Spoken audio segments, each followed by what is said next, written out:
So we'll continue on from the last video. See, I just explained the nikud down here. See, the two gimels with the T under the gimel on the right. That is called a nikud. See, and that is a vowel system. It's a way to know how the word is supposed to be pronounced. So we have the two gimels, and then you go over, and that would actually be pronounced gog. So the two gimels, and the alef is added in phonetically, but not in the written version. And that word gog is roof. So put two gimels next to each other, and that spells roof in English. So now we're moving on to the fourth one, and that would be our version of the D in English. Would be the fourth number and letter in Hebrew, which looks like a T in uppercase and looks like a 2 in lowercase. It's called the dalet. The dalet. So that's, uppercase and lowercase. Just like our uppercase and lowercase D above it, to show you what those two look like.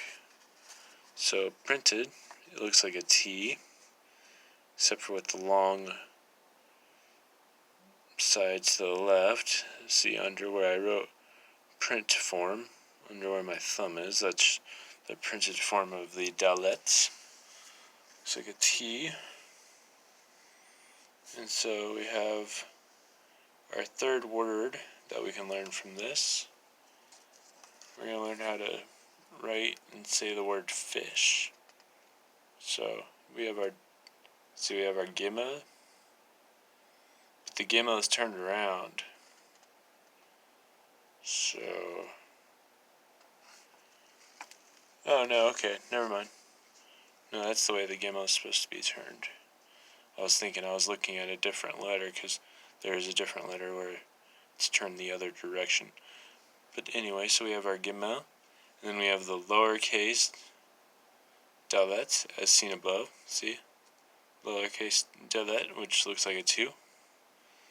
So we have gimel, dalet, and then what we learned on our last card was we have our nikut, which is our little symbol. See, it's a little T. Sorry for the focus. It's a little T symbol under the 2. Well, it looks like a 2, but it's actually a lowercase dalet. So then the gimel, the dalet, and the nikud, that would actually be pronounced as dog.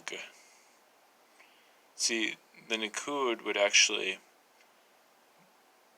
make it to where you're supposed to pronounce the alef in between the two letters which are in the written form. So, dog, and that means fish. So to write fish in Hebrew, it's just like that, a gimel. So, and it's pronounced from right to left. So it would be, you would pronounce this part first, as opposed to in English, where you would pronounce it from left to right. So I'm reading it from right to left in Hebrew. So this is the dalet. So dal. Yeah, and gimel, dog. So dalet, dog. See how that works? Okay, so